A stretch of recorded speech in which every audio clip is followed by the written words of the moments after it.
কত যুবক ঘরের বিছানায় দরজা বন্ধ করে ঘুমায় গেছে। সকালবেলা মা ডাকছে, বাবা ওঠো নাস্তা করো, দেখে দরজা খুলে না। মা চিৎকার দিয়ে বলে, সন্তান আর জিন্দা নাই। ঠিকই দরজা ভেঙ্গে দেখে সন্তান এক ঘুমে চির ঘুম হয়ে গেছে। সকালবেলা সন্তান বলে, আম্মু বাইক লইয়া যাইতেছি, একটু ওই চনপাড়া বাজারে যাইতেছি, আমার এক বন্ধুর সাথে দেখা করার জন্য। আসবি কখন? কয় 1 ঘন্টা পরে। 3 ঘন্টা পরে টেলিফোন আসছে। মা টেলিফোন ধইরা কয়, কই? স্বামী ঘরে আসলে সালাম দিতেন, আর নামাজের জন্য বলতেন, নামাজ পড়ার জন্য। আর যদি বলতেন, স্বামী আমার মা বাবার মোহাব্বত বাদ দিয়া তোমার সংসারে চলে আসছি, খেয়ে থাকলেও আসি, না খেয়েও থাকলে আসি, তবে তোমার কাছে আমার জীবনের দাবি, হারাম টাকা ঘরে ঢুকাইবা না, অবৈধ মাল ঘরে আনবা না, কারণ অবৈধ মাল দিয়া রক্ত নাপাক করব না, সন্তানের রক্ত নাপাক করতে দিব না। আম্মা জান যদি স্বামীরে বুঝাইতেন, কোন স্বামী হারাম টাকা ঘরে নিতে পারতো না, হারাম মাল ঘরে ঢুকাইতে পারতো না। কারণ হারাম টাকার খানা যদি সন্তান খায়, ওই সন্তান কোনোদিন মা বাবার কোনো উপকারে আসবে না, খেদমত করবে না। এরে আম্মা জানেরা, এখনো সময় আছে, তওবা করেন। আপনার মতো কত মা এখনো পাওয়া যাবে এলাকায়, পর্দা রক্ষা করে চলে, নামাজ পড়ে, স্বামীর মাল হেফাজত করে, সন্তানগুলো আদর্শওয়ালা বানানোর চেষ্টা করে, মোবাইলে চরিত্র বিক্রি করে না। এরে আম্মা জান, আপনি কেন পারবেন না? এখনো সময় আছে, তওবা করেন। বৃদ্ধ বাবাজি, আপনার মতো কত বুড়ারা মসজিদে গিয়ে নামাজ আদায় করে, আপনি কেন পারবেন না? এখন থেকে তওবা করেন। ও যুবক বাবা, ওই মা বাবার দোয়া নিয়া, উলামায়ে কেরামের পরামর্শ নিয়া, নবীর তরিকা মেনে শিক্ষকের দোয়া নিয়া চলবা। আর দাড়ি কাটবা না, বেপরদায় চলবা না, মা বাবারে কষ্ট দিবা না, কোনদিন আর নবীর তরিকার বাইরে চলবা না। স্কুলে কলেজে পড়ো, চাকরি করো, ব্যবসা করো, নামাজ আর ছাড়বা না। তওবা করার মতো যদি কারো অন্তর তৈরি হয়, মুনাফিকি না থাকে, খাঁটি তওবার নিয়ত যাদের আছে, দুটো হাত আল্লাহকে দেখাইয়া দাও। মান ইয়াহদিল্লাহু ফাহুয়াল মুহতাদ ওয়া মান ইউদ্লিল ফালান তাজিদা লাহু ওয়ালিয়াম মুরশিদা। আল্লাহ চাইলে হেদায়েত পাবে, আল্লাহ না চাইলে সে হেদায়েত পাবে তো দূরের কথা, হেদায়েত পাওয়ার কোনো মুরব্বিও পাবে না, মুর্শিদ পাবে না। তো স্পষ্ট কোরআনের কথা, আল্লাহ হেদায়েত দিলে পাবে, তো আল্লাহ দেয় না, আমরা পাই না, দোষ আমাকে কি?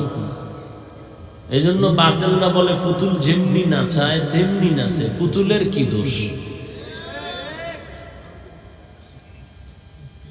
তো এখন আল্লাহ হেদায়েত দেয় না পায়, এটার কথার আরো স্পষ্ট আওয়াজ আছে কোরআনে। কি?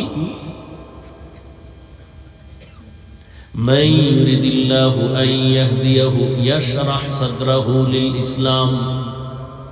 আরো স্পষ্ট, আল্লাহ যদি চান, ইচ্ছা করেন কাউকে হেদায়েত দিবেন, তাহলে তার সিনাটা ইসলামের জন্য খুলে দিবেন।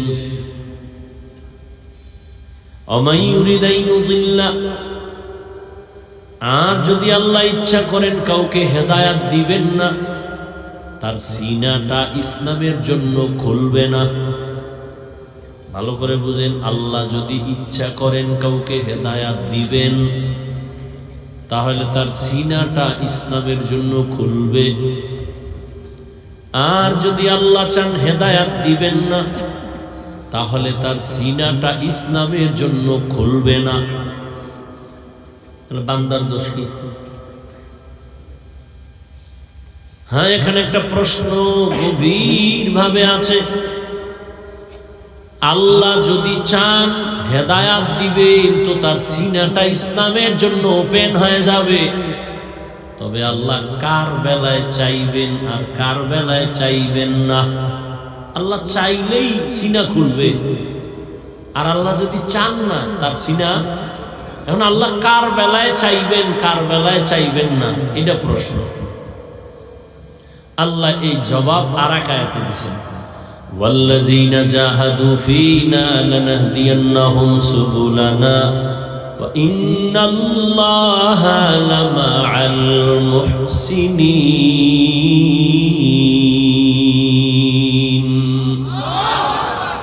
ওয়াল্লাযীনা জাহাদু ফিনা, যারা চূড়ান্তভাবে হেদায়াতের চেষ্টা করবে, লানাহদিয়ান্নাহুম সুবুলানা আয় লানুবাসসিরান্নাহুম তুরুকানা, আমি আল্লাহ তার সামনে অনেকগুলো হেদায়েতের পথ খুলে দিব। তাহলে আল্লাহ কার বেলা ইচ্ছা করবেন হেদায়েতের যে সিনা খুলবে, কার বেলা ইচ্ছা করবেন না হেদায়েতের সিনাও খুলবে না। কয় যে আল্লাহর কাছে চাইবে, চেষ্টা করবে হেদায়েতের জন্য, আল্লাহ বলেন লানাহদিয়ান্নাহুম সুবুলানা, আমি হেদায়েতের অনেক রাস্তা খুলে দিব। যে চেষ্টা করবে না তার জন্য খুলবো না। ফলাফল কি দাঁড়াইলো? আল্লাহ কারে হেদায়েত দিবেন কারে দিবেন না, যেই বান্দা চাইবেন সে পাইবেন, যে চাইবে না। যেই নবীজির চেহারা এক নজর যদি মুহাব্বতের নজরে তাকায়, জাহান্নামের আগুন হারাম। কেমন মায়ার নবী আমার, এক নজর দিয়া যদি তাকাইতো পেটের ক্ষুধা নিবারণ হয়ে যাইত। আম্মা জান আয়েশা রাদিয়াল্লাহু আনহা বলেন, এশার নামাজের পর আমি একটা সুই সুতা নিয়ে সেলাই কাজ করতেছিলাম, চিকন সুই। হঠাৎ বাতি নিভে গেছে, তেল নাই, সুইটাও পড়ে গেছে, আর খুঁজতেও পারি না। বাতি জ্বালা বসে তেলও নাই। রহমতের নবী এশার নামাজের পরে আমার ঘরে আসেন। রহমতের নবীর চেহারার আলোতে খুঁটির গোড়ায় সুইটা পেয়ে গেলাম। কেমন মায়ার নবী আমার। গর্তের পিপিলিকা আরজি পেশ করে, হে আল্লাহ একটু তোমার ঘর বাইতুল্লাহ দেখাও, মদিনার রওজা একটু ঘুরায় দাও। গর্তের সাপ অপেক্ষা করে নবীর চেহারা মোবারক এক নজর দেখবে। হিজরতের রাতে ওই সাপ ওই গর্তে ছিল, আবু বকর আটকায় দিছে, দেখতে পারবে না বিদায় আঘাত করছে। দীর্ঘদিন পর্যন্ত ওই সাপ অপেক্ষায় ছিল গর্তে রহমতের নবীরে দেখবে। সেই নবীকে একদিন আর 2 দিন না, সামনে বসে 13 বছর দেখছে। কয় বছর? নবীজির সুন্দর বয়ান শুনছে, কিন্তু কালেমা পড়ে নাই। এত বড় বেঈমানের নাম জানেননি? কে? গর্বা সুরত আদমি ইনসাবুদে अहमद अबू जहलो हम एक साबुदे आदमीरा आदमीयत लाज़िमास औदेरा गर बुना बाश तमास। এই একটা প্লাস্টিকের মূর্তি লইয়া এই প্যান্ডেলের মধ্যে কেমন ওয়াজের নিয়ত এখন। এরা বলে হেদায়েত চায়, প্লাস্টিকের একটা মাছ কিনছে, বেলুন কিনে আছে। আসলে এতটা নোংরা হয়ে গেছে পরিবেশ, কাকে বলবো? সব জায়গার হালাত বড় খারাপ। খুব একটু খেয়াল করেন, আপনি পিছে যান কেন? আপনি আকাম কম করেননি? বাচ্চা কানতেছে, একটা পুতুল লয়ে গেছে বাচ্চার কান্না থামানোর জন্য। আমরা হুজুরেরা তো কোনোদিন পুতুল কিনি নাই, আমাকে বাচ্চারা কাঁদে না, কোনোদিন তো পুতুল দি নাই। আপনার কপালটা এত খারাপ কেন? কার অভিশাপ লয়ে দুনিয়াতে আসছেন? দাবি করেন মুসলমান, বাপ দেখান মাস্তানি বুজুর্গ বাপ। অজে আসছে, বেলুন কিনছে, বউকে কি অজে গেলা কি আনলাই যে মোনাজাতে বেলুন কবুল হয়ে গেছে। আর নাই? আচ্ছা, ওয়াজ উপলক্ষে মার্কেট হবে কেন? 2-1টা চায়ের দোকান থাকতে পারে, আতর টুপির দোকান থাকতে পারে, কোনো চিকিৎসার বিষয় থাকতে পারে, 2-1টা কাপড়ের দোকান থাকতে পারে, রুটির দোকান থাকতে পারে। মানুষ ক্ষুধা লাগলে একটু চা পান করলো, রুটি খেলো। সেখানে বেলুনের দোকান কেন? খেলনার দোকান কেন? আর সেই দোকানের মধ্যে আমার মেয়েরা ঢুকবে কেন? যুবক ঢুকবে কেন? তো এটা বেহেশতের বাজার, ওটা জাহান্নামের বাজার। এখানে বসলে গুনাহ মাপ, আর ওখানে ঢুকলে কবিরা গুনাহ হচ্ছে। তো ওই কবিরা গুনার দায়ভার কারা নেবে? শুধু এখানে না, সব জায়গায় হালাল। কেন ওয়াজের পরে এই ওয়াজের প্যান্ডেলের পাশে দোকান হবে বেলুনের খেলনার দোকান? কারণ কি? কি হচ্ছে এগুলো সারা দেশে? কে বলবে এই কথা? জাতির কপালে তো খারাপ, প্রয়োজনে বক্তা বাদ দিবে, এই আকাম বাদ দিবে। আল্লাহ হেদায়াত দান করুন। বলবে এই বক্তা বাদ দাও, যে আকাম বাদ দেওয়া যাবে। আল্লাহ, কি কথা বলতেছিলাম? আবু জাহিল 13 বছর নবীরে দেখলো, বয়ান শুনলো, কালেমা। আর অন্যদিকে 27 বছরের যুবক তরবারি নিয়ে দৌড়াচ্ছে নবীকে জবাই করার জন্য। নবীরে এক নজর দেখার পর তরবারি ফালায় বলেন, ইয়া রাসূলুল্লাহ, তরবারিটা নিয়ে আমার কল্লা কেটে দেন, তার আগে আমাকে কালেমার রশি লাগায় দেন। কয় বছরের যুবক? এর নাম হেদায়াত, এর নাম কফা। 13 বছর নবীরে দেখলো, কালেমা পড়ে না। আর 27 বছরের যুবক নবীকে জবাই করার জন্য দৌড়ায়। রহমতের নবীকে দেখা মাত্র কালেমা পড়ে তরবারি নিয়ে দাঁড়ায় গেল। বাইতুল্লাহর হাতিমে দাঁড়ায় বলে, এই মুশরিক কাফেরের দল, আমি 40 নম্বরের মুসলমান, নবীর হাতে 39 জন মুসলমান বর্তমানে আছে, আমি 40। মহিলা মুসলমান আছে 11 জন, আমি 40-এর কোঠা পূরণ করে দাঁড়ায় গেলাম। 5 মিনিট আগেই তরবারি ছিল মুহাম্মদের দুশমন, এখন তরবারি মুহাম্মদের বন্ধু। আয়, কোন বেঈমান যদি মুহাম্মদের বিরোধী থাকো সামনে দাঁড়া, মুহাম্মদের প্রয়োজন নাই, আমার তরবারি তোমার জন্য যথেষ্ট। এর নাম হেদায়াত। হাতের মুষ্টির মধ্যে পাথর নিয়ে কয়, ভাতিজা মুহাম্মদ, যদি বলতে পারো কি আছে? নবী কয়, কেন? বলতে পারলে আমি এখন তোমারে পুরস্কার দিব। বলে, কি? কয়, নবী মানবো, কালেমা পড়বো। রহমতের নবী বলেন, আমি বলতে জানি না। কেন জানো না রে ভাতিজা? বলে, আমি গাইবের মালিক না। গাইবের মালিক কে? قُلْ لَا يَعْلَمُ مَنْ فِي السَّمَاوَاتِ وَالْأَرْضِ الْغَيْبَ إِلَّا اللَّهُ। হে নবী, আপনিই বলে দেন, আসমানের বাসিন্দারা কেউ গায়ব জানে না, জমিনের বাসিন্দারা কেউ গায়ব জানে না। কে জানেন? রহমতের নবী বলেন, আমি বলতে জানি না। চাচা আবু জাহাল, তোমার হাতে কি আছে? তবে নবী বললেন, এই হাতের মধ্যে কি আছে একটু আওয়াজ দে। রহমতের নবী কথা বলা মাত্র পাথরগুলো কালিমায়ে শাহাদাত পড়া শুরু করলো।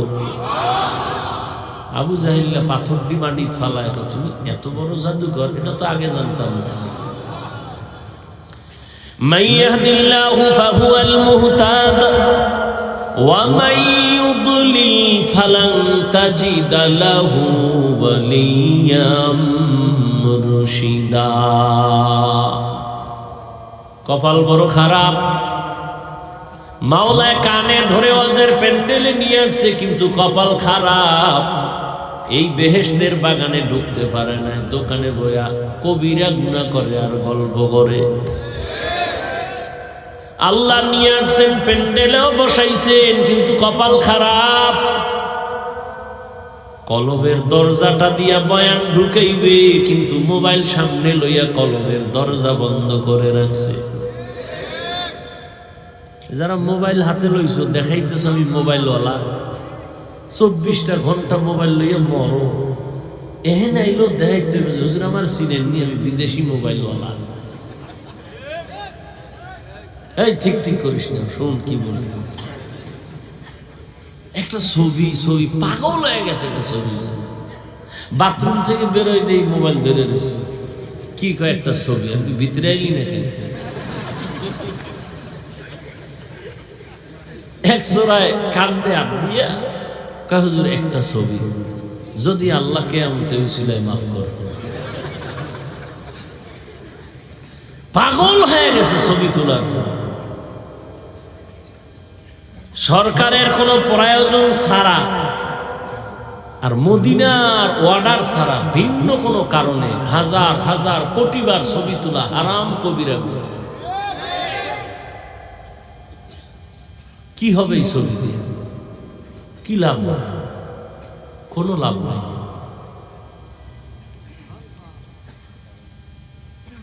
বরং রহমতের নবীর আদর্শ মতো চলো, জীবনটা ধন্য হয়ে যাবে।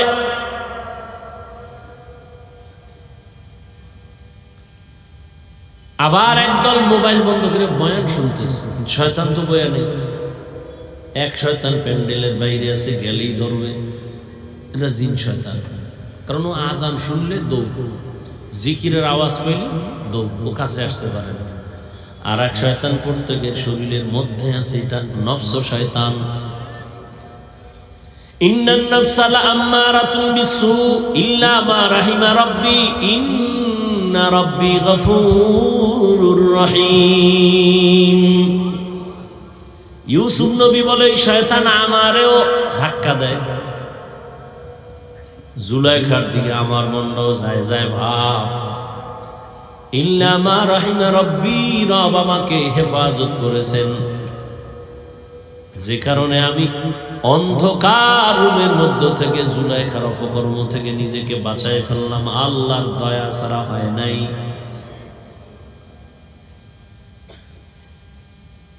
আর এক শয়তান আছে আমগো সাথে চলে সব সময়, মানুষ শয়তান, মিনাল জিন্নাতি। বলবে এত তাড়াতাড়ি ইবাদত করে লাভ কি, এত নামাজ দিয়ে হবে কি, এত সওয়াব রাখবো কই, এত তাড়াতাড়ি বুজুর্গ হয়ে লাভ কি, বিয়ে শাদী কইরা লাভ করছে, এবার না না সন্তান হইয়া লোক হইছে, এইবার না বড় হোক। এইভাবে ধোঁকা দিয়া দিয়া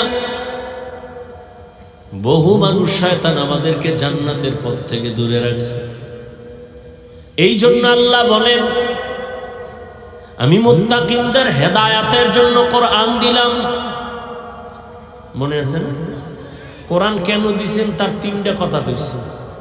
এক কথা মুত্তাকিনদের হেদায়াত, দ্বিতীয় কথা গোটা দুনিয়ার মানুষের জন্য কোরআন হেদায়াত, তৃতীয় কথা গোটা দুনিয়ার মানুষের জন্য কোরআন ঔষধ। এবার মুত্তাকিন যারা শুরুতে বলছি, এ নিয়ে কিছু কথা বলেই দোয়া করে ফেলব। কি ওর মতো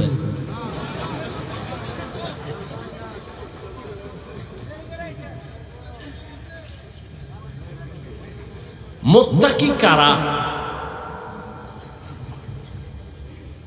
যার মধ্যে থাকে তাকওয়া। তাকওয়া মানে আল্লাহর ভয়। কার ভয়? এই যে ভয়টার নাম তাকওয়া, ভয়টা থাকে অন্তরে। কোথায়? যার অন্তরে থাকে তার নাম কি? মুত্তাকি। অন্তরে তাকওয়া থাকে। নবী বলেন আত-তাকওয়া হা হুনা, আত-তাকওয়া হা হুনা, আত-তাকওয়া হা হুনা। তাকওয়া মানে আল্লাহর ভয়, এটা অন্তরে থাকে, অন্তরে থাকে, অন্তরে থাকে।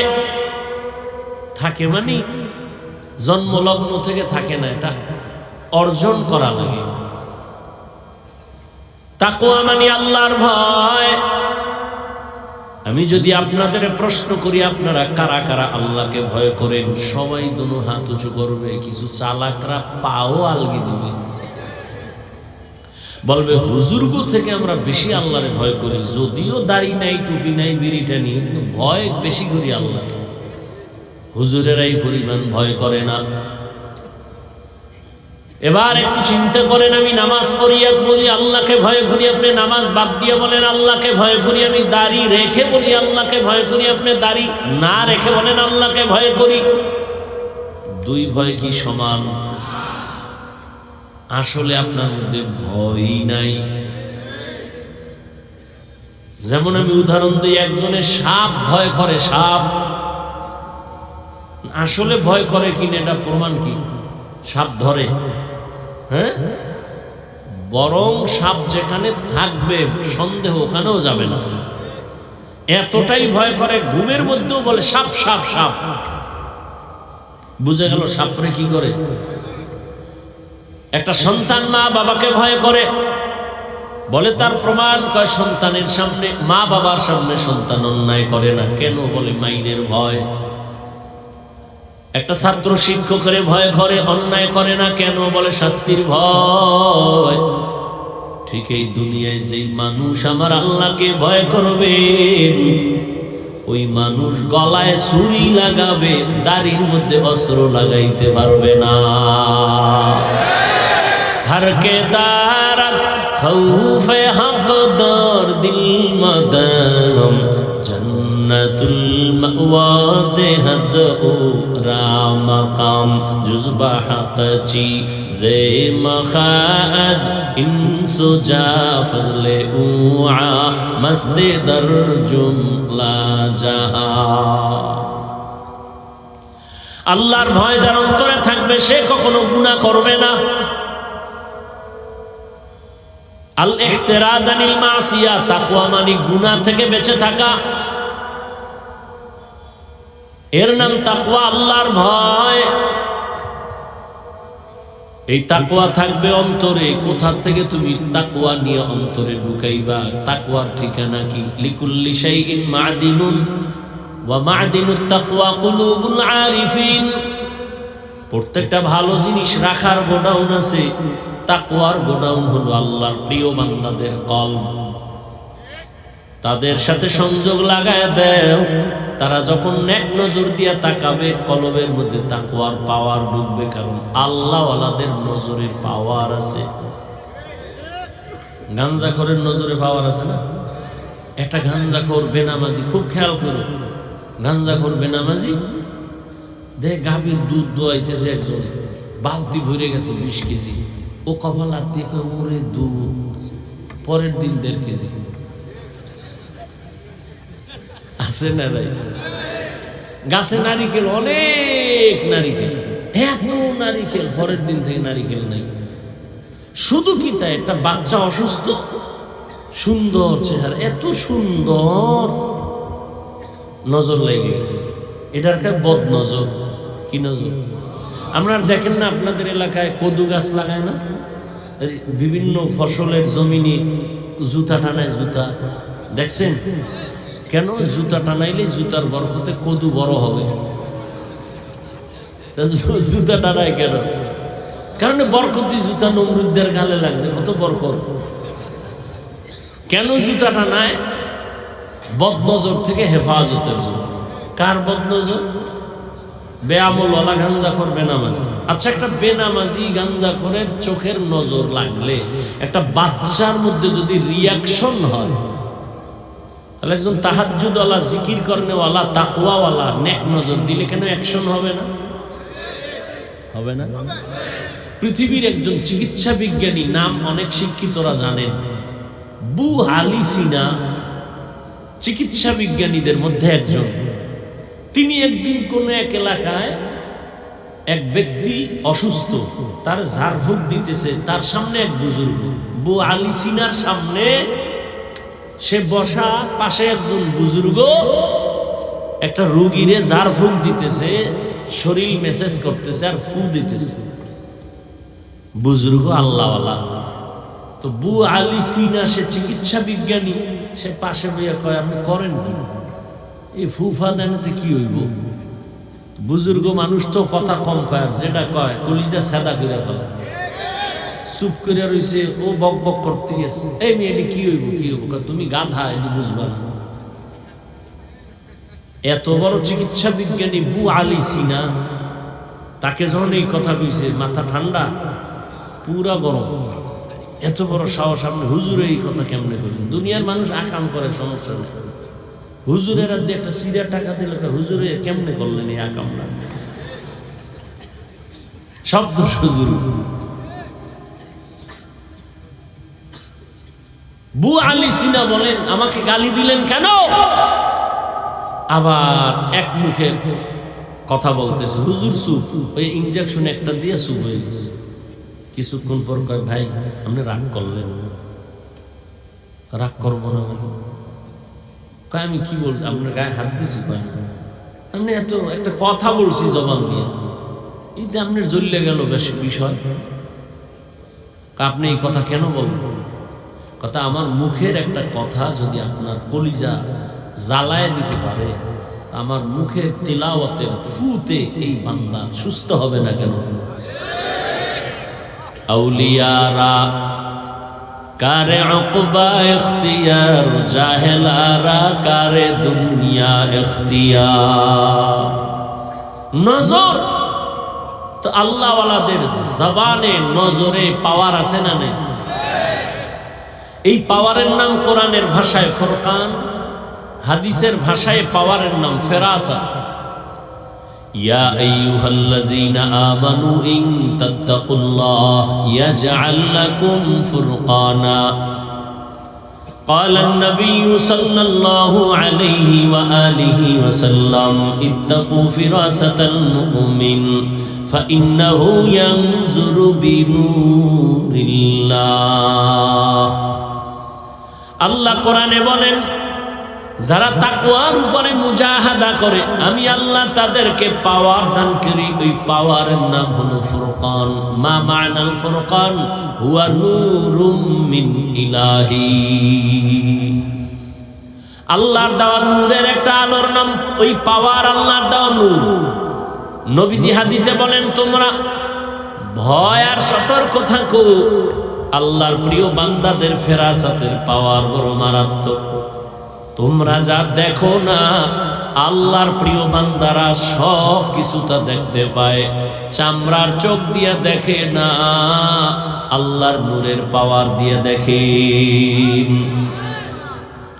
খলিফাতুল মুসলিমিন ওমর ফারুক রাদিয়াল্লাহু তাআলা আনহু তিনি খুতবা দিতেছেন, হঠাৎ একটা অপ্রাসঙ্গিক আওয়াজ দিলেন জবানের দ্বারা, ইয়া সারিয়াতাল জাবাল, ইয়া সারিয়াতাল জাবাল, ইয়া সারিয়াতাল জাবাল। ও সারিয়া, পাহাড় পাহাড় পাহাড়। ওমরে ফারুক যেখানে আওয়াজটা দিছেন ওখান থেকে 2000 কিলোমিটার দূরে ছিল সারিয়া। ইরানের মধ্যে যুদ্ধ চলন্ত অবস্থায় ছিল। সারিয়াকে জিজ্ঞাসা করা হলো, ও সারিয়া, ওমরের আওয়াজটা তুমি শুনছো কিনা বলো। বলে, হ্যাঁ, কাছে বৈশা যেমন শোনা যায় এমনই আমি শুনতে পেয়েছি। আল্লাহ পাক রব্বুল আলামিন আল্লাহর প্রিয় বান্দাদের পাওয়ার দান করেন, তাকওয়ার পাওয়ার। এদের নেক নজর লাগাইও অন্তরে তাকওয়া, আল্লাহর ভয় চলে আসবে। আর যাদের অন্তরে আল্লাহর ভয় চলে আসবে, ওই বান্দা কখনো গুনার কাছেও যাবে না। তাহলে এতক্ষণ আলোচনায় কি বুঝলাম? তাকওয়া যার অন্তরে থাকে সে মুত্তাকি। মুত্তাকি মানে সে গুনাহ করে। এবার আমাকে বলেন তো, যে গুনাহ করে না সে কি হেদায়েতের উপরে আছে না নাই? বলেন। তাহলে যে গুনাহ করে না সে তো হেদায়েতের উপরে আছে, সে তো হেদায়েতের উপরে থাকার কারণে সে মুত্তাকি, ঠিক না? কোরআন কেন বললো মুত্তাকিনদের হেদায়েতের জন্য কোরআন দিলাম? মুত্তাকিন তো হেদায়েতের উপরেই আছে। কোরআন শরীফ আবার কিসের হেদায়েত করবে মুত্তাকিনদের? কথা বুঝেন নেই? মুত্তাকিন কারা? যারা গুনাহ করে না। তো যে গুনাহ করে না সে তো হেদায়েতের উপরে আছে, সে তো মুত্তাকি। হুদাল্লিল মুত্তাকিন, মুত্তাকিনদেরকে কোরআন হেদায়েত করবে, তার মানে সে তো হেদায়েতের উপরেই আছে। এর দুই জবাব। এক নাম্বার জবাব, হেদায়েতের উপরে থাকাটা সফলতা না, বরং অনেক অনেক অনেক অনেক সীমাহীন ভয়। না জানি কখন আবার লাইন থেকে পড়ে যায়, এই ভয় নাই? বড় বড়রাও কিন্তু লাইন থেকে পড়ে গেছে। ইতিহাস আমাদের নজরে অভাব নাই, ভালো মানুষও লাইন থেকে পড়ে গেছে। পৃথিবীর একজন জগৎ বিখ্যাত আল্লাহর প্রিয় বান্দা জুনায়েদ বাগদাদী রহমাতুল্লাহ আলাইহি নাম শুনছেন? তার একজন সাথী ভাই আরো বড় ইলম ওয়ালা বুজুর্গ শায়েখ শিবলি রহমাতুল্লাহ আলাইহি। জুনায়েদ বাগদাদী কেমন মনে হয়? ভালো মানুষ না? কি সন্দেহ আছে? শিবলি বলেন না কেন? আচ্ছা, এই ভালো মানুষগুলো কত দামি, এদের পীর কেমন হইতে পারে? আরো ভালো। সেই পীরকে তদানীন্তন সময় ইরাকে তার খানকা ফোরাত নদীর পাড়ে মুরিদের সংখ্যা সেই সময়ে 40,000। মুরিদগুলোর সাইজ কেমন? দাড়ি কেমন না, সুদখোর, ঘুষখোর। জুনায়েদ বাগদাদী তার মুরিদ। এই জুনায়েদ বাগদাদীর পীর এইরকম মুরিদ আছে 40,000। পীরটা কেমন? এক টানা 30,000 হাদিস সনদ সহ মুখস্থ। কয় হাজার? যেই লোকটা 30,000 হাদিসের হাফেজ, কি মনে হয় সে কোরআনের হাফেজ না? বলেন না কেন? এত বড় একজন আল্লাহওয়ালা, নাম হলো আবু আব্দুল্লাহ উন্দুলুসি রহমাতুল্লাহ আলাইহি।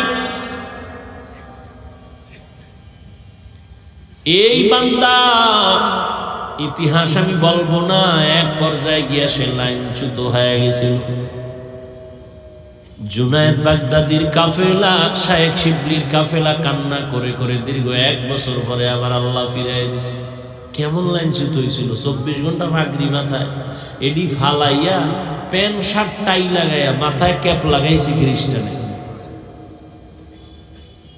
বিস্তারিত ঘটনা বলার সময় নেই।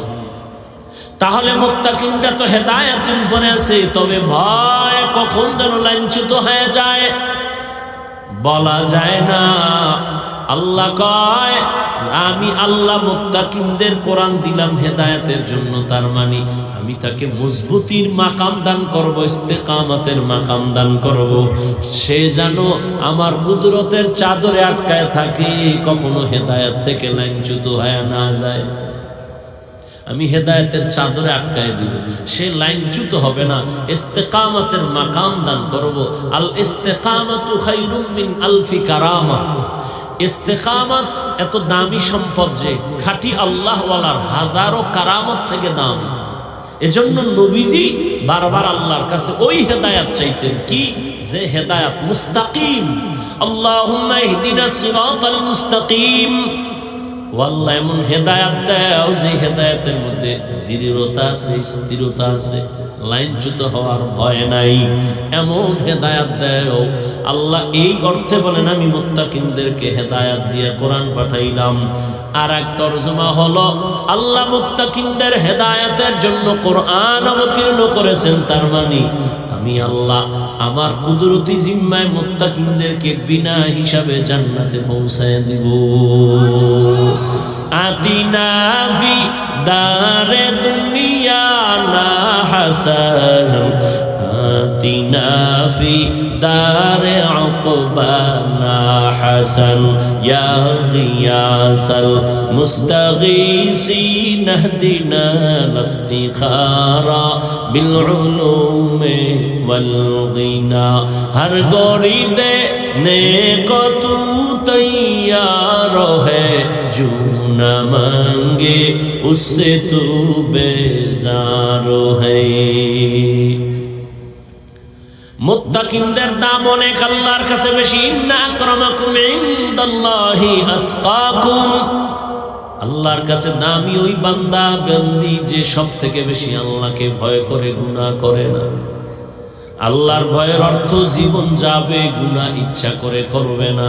যদি ভুলেও গুনাহ হয় তওবা করতে দেরি করবে না। আর এই মাকামটা অর্জন করার জন্য খাঁটি আল্লাহওয়ালার নেক নজর না থাকলে সম্ভব হবে না। আল্লাহর প্রিয় বান্দাদের নেক নজর অন্তরের মধ্যে ঢুকাও। আল্লাহওয়ালাদের নজর যত লাগবে তত পাওয়ার, তত পাওয়ার, তত পাওয়ার।